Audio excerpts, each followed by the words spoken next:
la clase ayer les había hablado, ¿no? Que los cloroplastos son similares a las mitocondrias que se encuentran dentro de las células eucariotas vegetales. Y fotosíntesis, pues, es el proceso bioquímico que va a ocurrir dentro de lo que es el cloroplasto.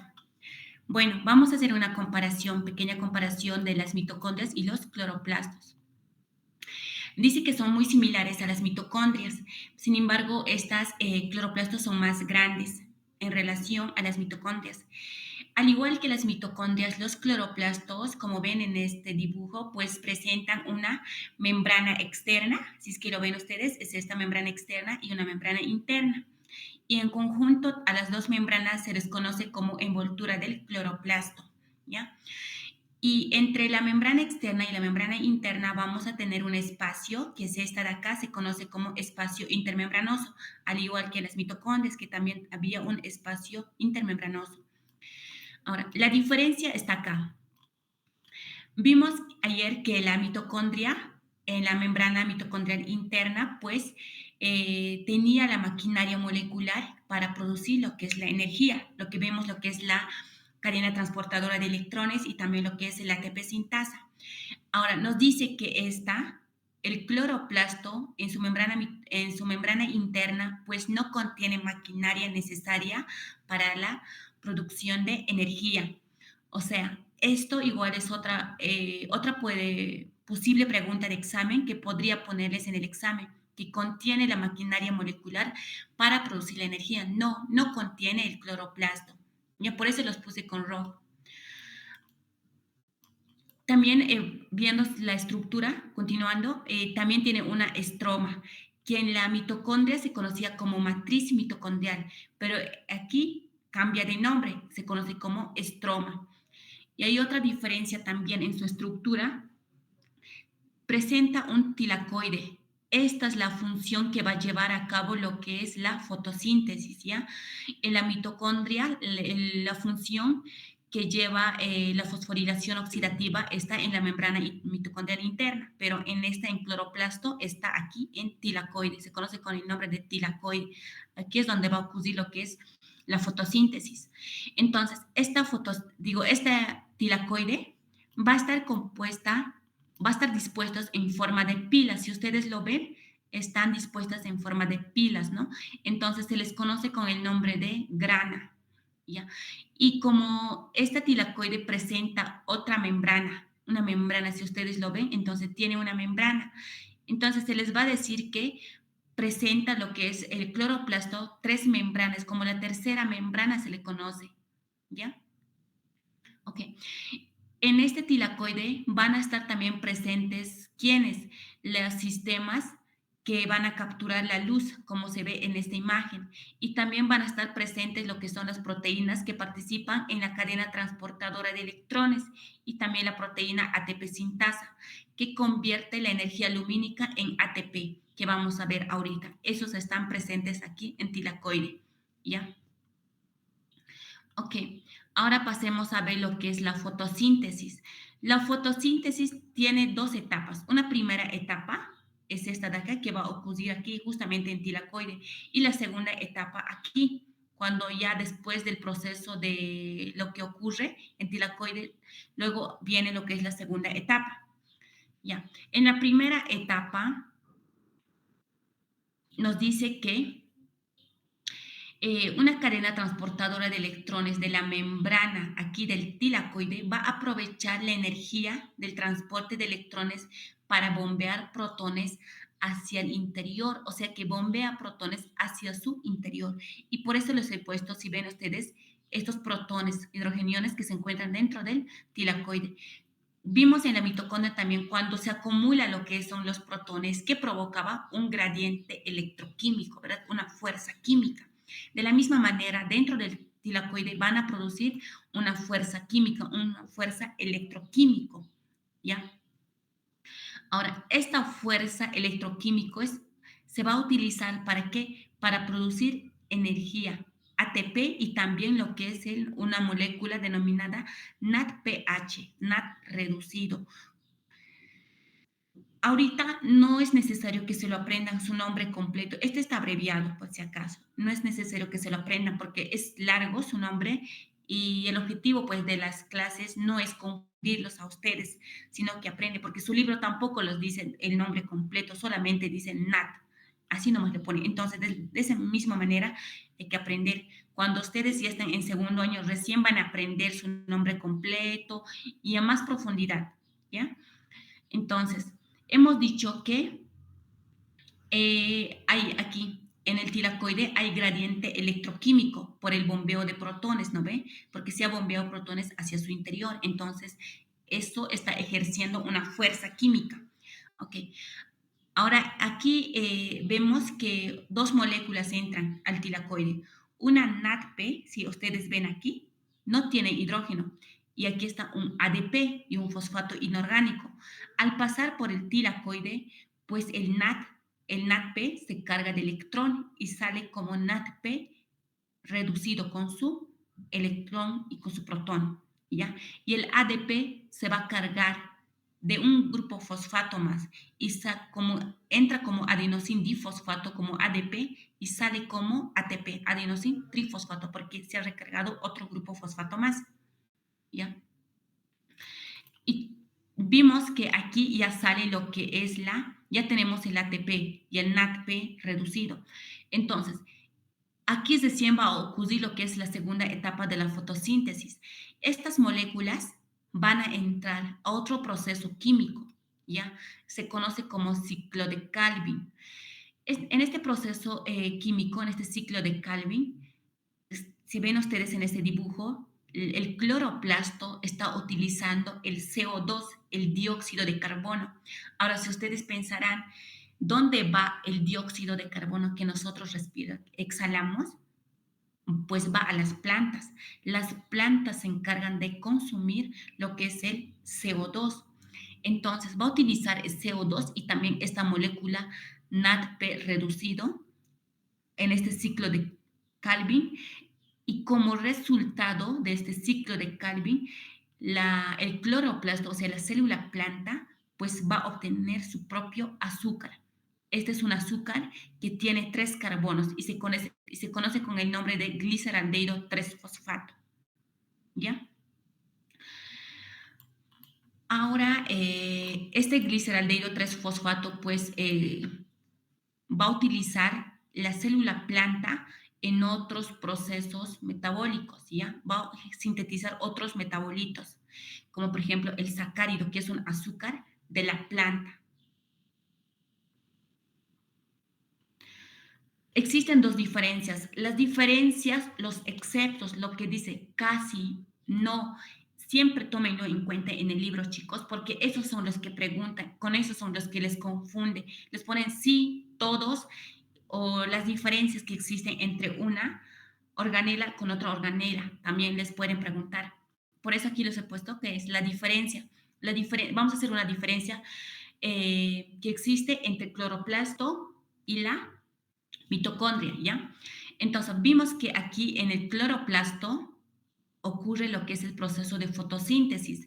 En cambio, en la mitocondria, ¿qué ocurre? Lo que es la fosforilación oxidativa, ¿no ven? Entonces, en este proceso de fotosíntesis, los electrones de alta energía provienen ¿de dónde? De la molécula de clorofila. O sea, aquí en esta membrana, aquí sí todos tenemos una molécula denominada clorofila. Esta es la que se encarga de absorber. Aquí la luz viene, entonces se encarga la clorofila de absorber esa energía de la luz solar, ¿ya? Ahora, también los electrones fotosintéticos son donados al NADP, formando NADP reducido, lo que hemos visto aquí. Hemos dicho que entra como molécula de NADP, sale como una molécula de NADP H, que es NADP reducido. Entonces, a eso se refiere. Significa que la molécula que acepta el electrón es el NADP, ¿ya? Es la molécula NADP. Lo que en la mitocondria hemos visto, el aceptor final de electrones, ¿quién era? El oxígeno. ¿Se acuerdan, chicos? A ver, voy a hacer un pequeño recordatorio. Aquí estamos viendo y aquí también hemos visto en un dibujo grande. Aquí está. ocurre todo este proceso, cadena transportadora de electrones, y aquí está, el electrón pasa de primer complejo, segundo, tercer complejo, y al final el tercer complejo, ¿a quién le dona su electrón? Pues le dona al oxígeno para formar agua, ¿no ve? De la misma manera nos dice que aquí, en este cloroplasto, que los electrones fotosintéticos son donados al NAD, o sea, al NAD, y formando un NADP, un NADP reducido. ¿Ya? A eso se refiere. Y eso es también otra cosa que les puede preguntar en su examen. Eso sería en cuanto al cloroplasto, así para que puedan entenderlo. Ya, ahora vamos a pasar lo que son a la evolución de los sistemas generadores de energía. Que esto es un poquito como una historia. O sea, aquí nos habla de la evolución, de cómo fue en el pasado, de la evolución de los sistemas de generadores justamente, o sea, cómo era en el pasado, antiguamente, ¿ya? Cuando no existíamos nosotros como tal, cuando no existía nuestra célula eucariota. Primeramente apareció una célula procariota, todo eso, o sea, habla de esa historia aquí en esta parte. Es como una historia. Entonces,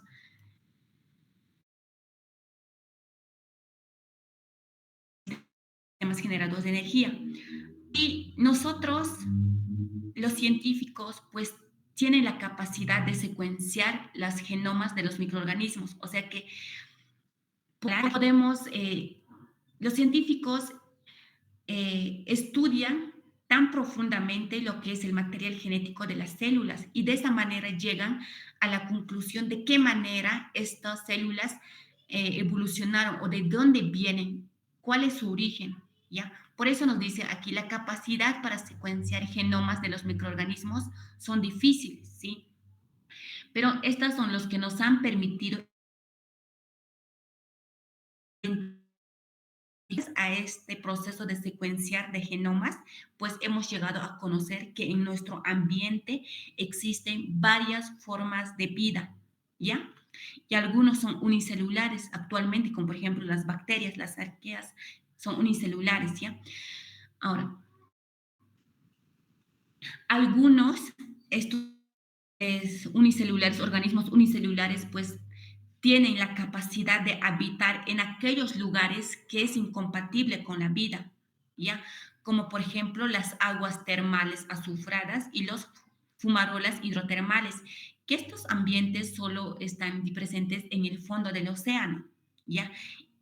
Entonces, actualmente todavía existen algunos organismos unicelulares que viven en esos ambientes, ¿ya?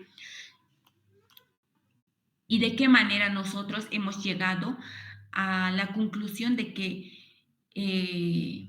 no, una célula deriva de una célula pasada, ¿ya?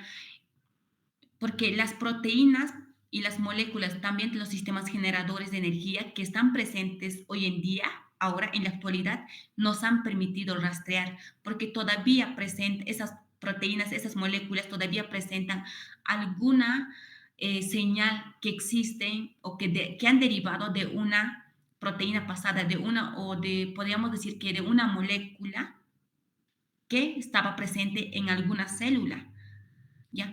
Entonces, por eso nos dice su libro, las proteínas, las moléculas y los sistemas generadores nos han permitido rastrear. También hemos dicho que en esas épocas, en nuestro ambiente, en la atmósfera, pues no existía el oxígeno. Por ende, las células, ¿qué hacían? Las células pues utilizaban moléculas orgánicas y estas moléculas orgánicas pues estaban producidas geoquímicamente, ¿ya? Esta molécula pues va a ser degradada por la célula. Utiliza la célula esta molécula orgánica para degradar. Ese proceso se conoce como fermentación. En ese proceso de fermentación, dentro de la célula, eso ya también les había hablado a principio de esta clase, ayer, se producen dos moléculas de ATP y también otra molécula que es ácido láctico o también su otro nombre es ácido fórmico. Aquí dice su nombre, ácido, es ácido. Entonces, cuando dice que es ácido, siempre recuerden esto, el pH, cuanto más disminuido esté, está más ácido. Cuando decimos que el pH está aumentado, pues está más básico. ¿Ya? Entonces, aquí el pH de la célula disminuye. ¿Por qué? Porque está fermentando. Al fermentar, está acumulando, produce ATP también, pero por otro lado también va a producir el ácido láctico. Entonces, el pH de la célula se aumenta. ¿Gracias a qué? Porque al producir ácido láctico se está acumulando protones aquí. ¿Ya? Estos hidrogeniones se están acumulando dentro de la célula. Y la célula pues quiere regular su pH, no quiere que esté tan ácido. Entonces, ¿qué va a hacer? Va a producir una proteína transmembranal, de esa manera sacarlo fuera de la célula, fuera del citosol, va a bombear electrón hacia afuera, los protones, ¿ya? De esa manera se regula. Ok. Ahora vamos a hablar sobre el proceso quimiosmótico haya evolucionado en etapas. Aquí estamos viendo, esta es una imagen de su libro que tiene 3 etapas. O sea, el proceso quimiosmótico ha evolucionado en etapas, o sea, en 3 etapas. En primera etapa, la célula, o sea, nuestras células ancestrales, justamente ahorita estaríamos hablando de una célula procariota, ¿ya? Una célula bacteriana. En la primera etapa, primeramente existía una bomba de protones. Una bomba de protones tiene la capacidad de bombear estos electrones, si están viendo en este dibujo, fuera de la célula, está impulsando en sentido inverso. Si hemos visto ayer el ATP sintasa, bombea el protón en este sentido, ¿no? Del espacio intermembranoso a la matriz mitocondrial. Ahora, en este caso, esta célula lo que está haciendo es bombear hacia afuera. Cuando bombea hacia afuera, en sentido inverso, lo que hace la célula es utilizar ATP. Si ustedes ven aquí, está gastando energía. Aquí tenía ATP, gasta energía, rompe ese enlace, entonces suelta como ADP y un fosfato inorgánico. ¿Ya? Entonces, de esa manera gasta la energía. Y luego, posteriormente, en la segunda etapa ya, aparecen las proteínas que participan en la cadena transportadora de electrones. Y así ustedes ven, en la cadena de transportadora de electrones se bombea protones hacia afuera, ¿no ven? A ver, voy a hacerles un pequeño recuerdo.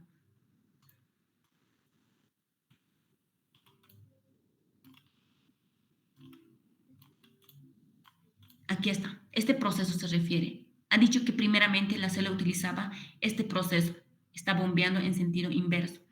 Luego ha aparecido otras proteínas que eran las proteínas que participan en la cadena transportadora de electrones. Entonces, en esta está bombeándose el electrón fuera de la matriz hacia el espacio intermembranoso, o sea, recién segunda. Ya en la segunda etapa apareció esto. Eso nos dice aquí.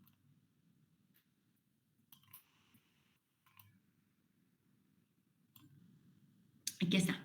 En la segunda etapa recién apareció las proteínas de la cadena transportadora de electrones que bombea protones fuera de la célula.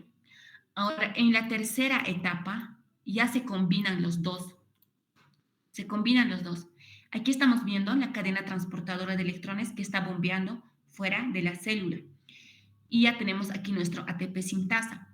Entonces, los electrones van a pasar a través de este ATP sintasa a este lado, se dirigen a este lado porque aquí afuera hay gradiente electroquímico. Entonces, pasa a través de esta proteína ATP sintasa y se produce ¿qué?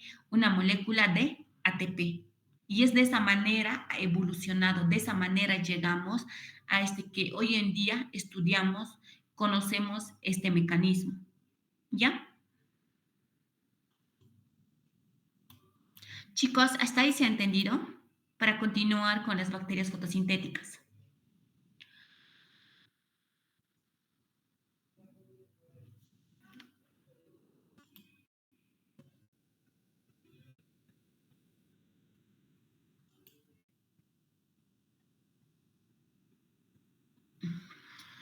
Sí se comprendió. Ok, gracias. Ya, ahora vamos a pasar a estudiar lo que son las bacterias fotosintéticas. Nos dice que las bacterias fotosintéticas demandaron aún menos de su ambiente. O sea que Vamos a hablar específicamente de las bacterias fotosintéticas, ¿ya? Hemos visto las bacterias fotosintéticas utilizan ¿qué cosa? Utilizan la energía de la luz solar, ¿para qué? Para producir moléculas de NADPH. Hemos visto ahorita específicamente en cloroplastos, ¿no ve? El cloroplasto, ¿de dónde tiene origen? De las bacterias fotosintéticas, de las cianobacterias, ¿no ve? Entonces, estas bacterias tienen pues la capacidad de utilizar la energía de la luz solar para producir moléculas de ATP. Esto es hace 3.000 millones de años atrás, que eran las bacterias verdes sulfuradas. Estas bacterias verdes sulfuradas, como les había dicho, pues utilizan la energía lumínica para transferir átomo de hidrógeno como electrón más un protón. ¿Esto de dónde deriva? Del ácido sulfídrico y la molécula NADP reducido o la molécula NADPH, como puedan llamarlo. Y después aparecieron otros organismos que eran capaces de utilizar agua como fuente de electrón, o sea, querían tener electrones y han utilizado ¿qué cosa? Agua, moléculas de agua. Y para romper esta molécula de agua, si ustedes recuerdan, una molécula de agua eh, estaba compuesto de dos hidrógenos y un oxígeno, ¿no ve? Les he dicho que también esa molécula de agua, el hidrógeno tiene la capacidad de disociarse y también de añadirse. O sea, la molécula de agua funcionaba como un aceptor y donador de electrones, de protones, ¿no ve? Entonces, esos microorganismos que han aparecido después han utilizado como fuente de electrones para la fotosíntesis, pues moléculas de agua y para eso requerían romper la molécula de agua y entonces han utilizado enzimas para romper, para dividir el agua y también agregar o adición de un segundo fotosistema. Estos dos mecanismos, el mecanismo de utilizar la energía lumínica y también la molécula de agua como fuente de electrones, pues estos dos mecanismos se han usado ¿para qué? Para superar lo que es el potencial redox. El potencial redox era donde una molécula acepta electrón, se reduce. Cuando esta molécula dona su electrón a otra molécula, pues él se oxida, pero la molécula que le ha donado se reduce. De esa manera funcionaba, ¿no ve? El potencial redox de esa misma manera. Esto era para producir agua y molécula de NADPH. Recordemos que en ese potencial redox se producía agua, porque el oxígeno aceptaba electrón y se produce una molécula de agua. Y ahora recordemos en la fotosíntesis, en el cloroplasto, cuando hemos hablado de tilacoides, cuando la molécula de NAD acepta electrones, ¿en qué se convierte? En NADP reducido, en NADPH. ¿Ya? A eso se refiere. Luego nos dice que por primera vez hubo un microorganismo, ¿ya? Hubo un microorganismo. Este microorganismo, pues en su ambiente imponía demandas químicas mínimas, o sea, había moléculas químicas mínimas en su ambiente y a costas de esas moléculas químicas sobrevivía este microorganismo, que eran las cianobacterias. Estas cianobacterias recién han evolucionado, han cambiado, han ido evolucionando hasta ser bacterias fotosintéticas. Recién estas bacterias fotosintéticas necesitaban el ácido sulfídrico y los ácidos orgánicos como fuente de electrón, ¿ya? Estas bacterias fotosintéticas en ese proceso, porque en la fotosíntesis se produce, ¿no ve? El oxígeno, como les había dicho. Entonces, estas bacterias fotosintéticas pues ya han producido oxígeno y gracias a estas bacterias fotosintéticas en esta atmósfera apareció el oxígeno, porque más antes no existía el oxígeno. Gracias a estas bacterias fotosintéticas recién aparecen lo que son los oxígenos y también otras moléculas orgánicas, que a estas moléculas orgánicas los podemos fermentarlos. ¿Y quiénes utilizaban estos? Las bacterias que han aparecido recientemente, otras bacterias aparecieron, o sea, las células procariotas, pero estas bacterias son nuevas, porque estas bacterias tienen la capacidad de producir energía ATP con la utilización de oxígeno. ¿Por qué? Porque en el ambiente ya hay oxígeno. Entonces, ya aparecían bacterias con metabolismo aerobio. Cuando una bacteria, una célula utiliza oxígeno para su metabolismo, se conoce como una célula aerobia. Cuando una bacteria no utiliza oxígeno o no necesita oxígeno, se conoce como anaerobio, ¿ya? Entonces, aquí ya recién aparecen las bacterias aerobios. ¿Por qué? Porque ya hay oxígeno. Entonces, aprovechan ese oxígeno para su metabolismo, para producir ATP. Y gracias a su metabolismo de las bacterias, con la utilización de oxígeno, pues en el ambiente, en la atmósfera, apareció ¿quién? CO2, el dióxido de carbono y las moléculas de agua. ¿Ya? Ya, hasta ahí tenemos ya nuestras bacterias, nuestras células ancestrales, pues sobrevivían en ese ambiente sin utilizar el oxígeno. Luego recién vienen aparecen las bacterias que utilizan el oxígeno, porque las bacterias fotosintéticas han producido oxígeno. ¿Ya? Ahora, pasemos a ver. Nos dice que a medida que se vayan acumulando materiales orgánicas, o sea, estas materiales orgánicas y oxígeno, que son derivados de la fotosíntesis, estas bacterias han producido, entonces se han ido acumulando en la atmósfera. Las bacterias o las células, pues, han perdido su capacidad de vivir de la energía lumínica. Antes vivían de la energía lumínica, ahora van a pasar a depender de qué, de la respiración celular. O sea, respiración celular se refiere con la utilización de oxígeno. Pasan a depender de eso. Más antes vivían, digamos, en condiciones, en unas condiciones que ellos podían sobrevivir, pero ahora pasan a sobrevivir, pasan a depender específicamente de las moléculas orgánicas, como es el oxígeno y otras moléculas orgánicas que son capaces de fermentarse. ¿Ya? Ok, o sea, en pocas palabras, en esto me refiero, digamos, por ejemplo, digamos, una persona que vivía en condiciones muy pobres, digamos, ¿ya? Vivía con lo que podía, pero cuando ya aparece otras moléculas, pues la célula se vuelve más especial, ya no quiere esas condiciones que vivía más antes, ahora pasa a depender por completo de la respiración celular. A eso se refiere, a eso digamos, más o menos. Así podrían imaginarse, podrían entenderlo. Ok, después pasamos a lo que es el estilo de vida. Metanococos hace pensar que el acoplamiento quimiosmótico es un proceso antiguo. Estos chicos, esta parte que su libro habla, no es necesario, digamos, que para mí no sería necesario, porque eso no sirve dentro de la medicina. La mitocondria sí sirve porque existen enfermedades que están relacionadas con ellas, pero aquí no. Solamente es que se lo aprendan para el examen, porque en el examen es muy rebuscado y pues pueden preguntar de cualquier cosa. Y es por eso que es importante que lean esta parte para su examen, porque dentro de la medicina no es importante estas partecitas en sí. ¿Ya? Ahora pasemos a estudiar estos. Hemos dicho que hace 3.500 a 3.800 millones de años existían unos organismos modernos, ¿ya?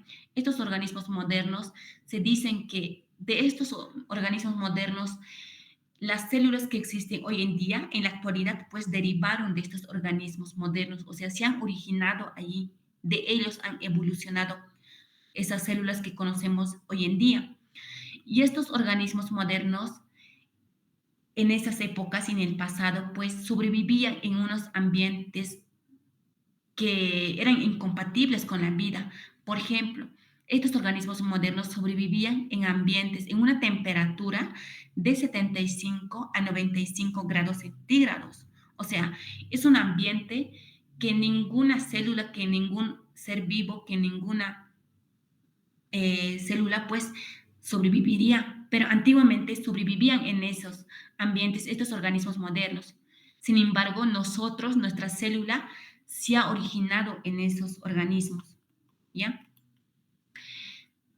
Estos ambientes, hoy por hoy, en día, aún, digamos, esos ambientes siguen existiendo. ¿En dónde?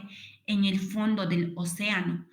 Por ejemplo, nos dice que en la actualidad las arqueas, que se conoce con el nombre de Methanococcus hanashi, este organismo, que es arquea, aún sobrevive en la actualidad en ese ambiente, en el fondo del océano.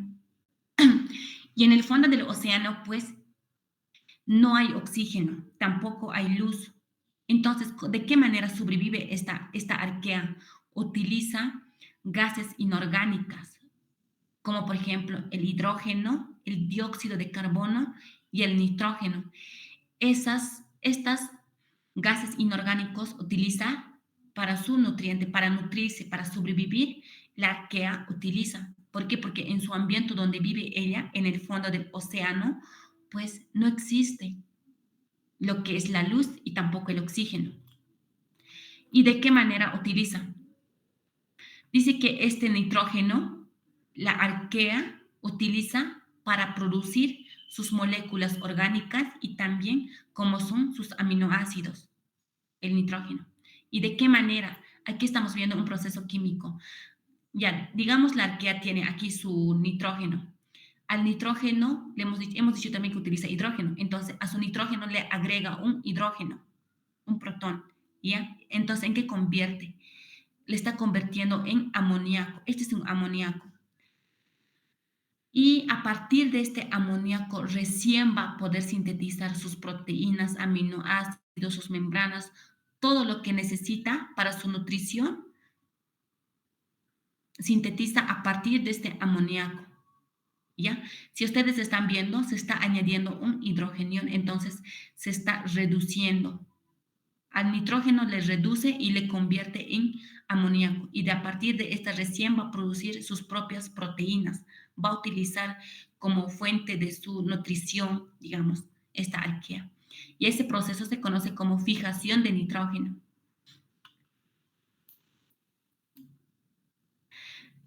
Chicos, ¿se ha entendido? No sé si se ha logrado entender porque esta parte es muy ambigua. Hasta en su libro no se logra entender, pero se entiende. Ahora, si no lo han entendido, me pueden decir ahorita para poderlo repetir. O también me pueden escribir a mi chat.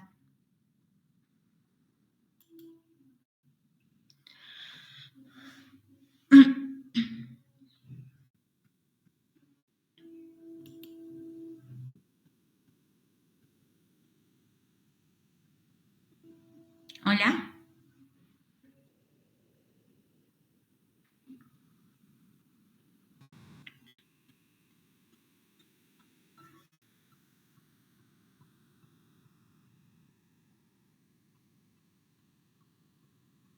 Hola chicos, ¿se ha entendido? ¿Pueden confirmarme, por favor?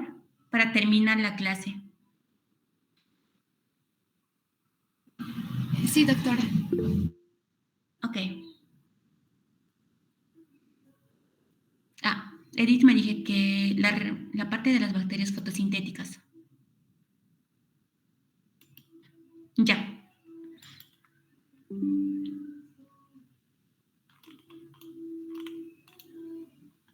Esta parte, ¿no? Edith, a esta parte te refieres, ¿verdad?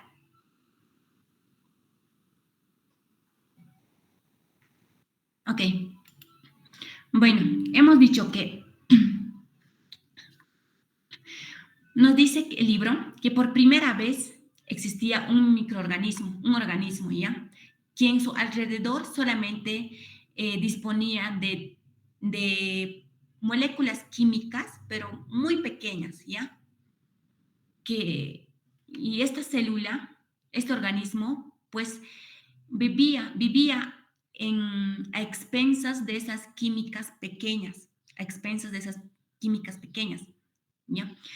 Y ellos, ¿cuáles eran? Las cianobacterias. Esas eran las cianobacterias que en su alrededor tenían muy pocas químicas o moléculas químicas, podríamos decir, pero utilizaban estas moléculas químicas para su supervivencia.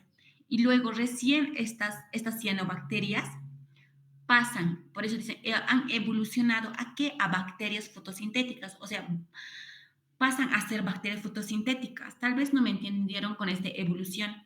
Cuando hablemos de la evolución, siempre vamos a decir, por ejemplo, ¿no ve? Siempre nos dicen que nosotros hemos evolucionado de un mono, que antiguamente éramos monos, pero al pasar de los años nos hemos convertido ¿en qué? En personas, ¿no ve? De la misma manera, las cianobacterias se han convertido ¿en qué? En bacterias fotosintéticas. Estas bacterias fotosintéticas recién necesitaban el ácido sulfídrico y los ácidos orgánicos. ¿Para qué? Como fuente de su electrón, porque ellos necesitaban electrones para producir energía, para su supervivencia, ¿no ve? Entonces, estas bacterias fotosintéticas, pues ya en ese proceso químico han llegado a producir moléculas orgánicas, porque todavía no tenían moléculas orgánicas. Gracias a estas bacterias fotosintéticas, en el ambiente, en la atmósfera, ha aparecido moléculas orgánicas, materiales orgánicos, que eran fermentables, ¿ya? Y también el oxígeno. Ahora estamos viendo aquí el cloroplasto. Este cloroplasto en sí es una cianobacteria, ¿ya? Que vive dentro de la célula eucariota vegetal. Esta es una cianobacteria que vive dentro de la célula eucariota vegetal. Entonces, si están viendo, aquí utilizaba la luz. ¿Para qué? Para producir energía, ¿no ve? Como fuente de su electrón. De la misma manera,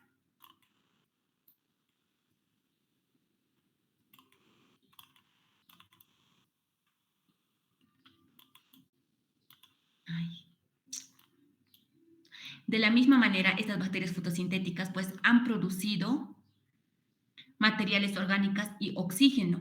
Entonces, gracias a estas bacterias fotosintéticas aquí en la atmósfera se han acumulado los materiales orgánicos y también el oxígeno. Y después, cuando ya existía en la atmósfera el oxígeno y los materiales orgánicos, aparecen nuevas bacterias, que estas bacterias ya tienen un metabolismo aerobio. ¿Por qué? Porque ya hay oxígeno, ya utilizan el oxígeno para realizar procesos químicos. A eso se refiere bacterias con metabolismo aerobio para producir ATP, ¿ya? Y cuando estas bacterias utilizan el oxígeno para su metabolismo, en el ambiente ya existe lo que es el dióxido de carbono y también aparecen las moléculas de agua y también producen moléculas de agua.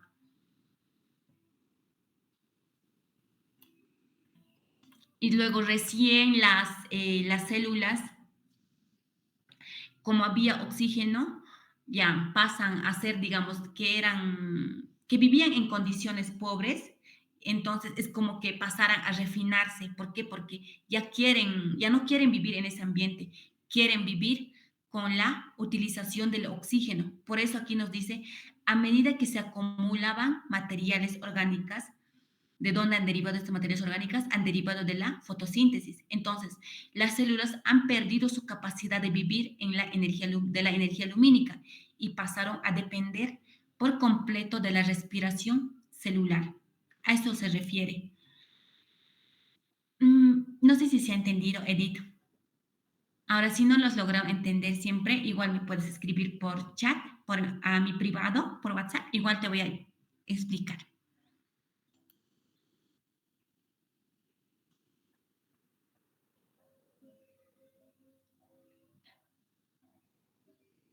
Ok. Entonces, chicos, con eso vamos a terminarlos la clase de biología celular.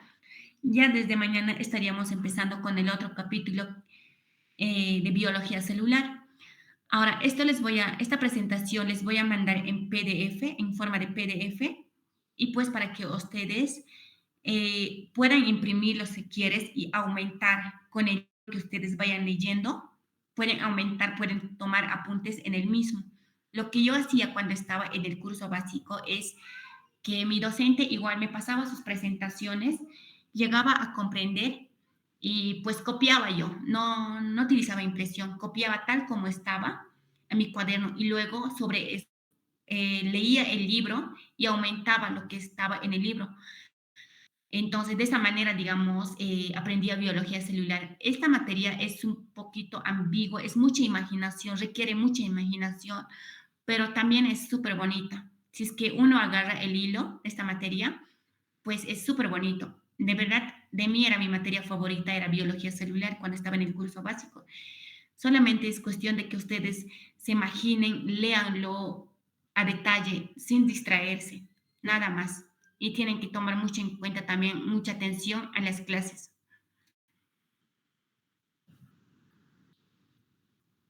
Listo, chicos, entonces hasta mañana. Hasta mañana, doctora.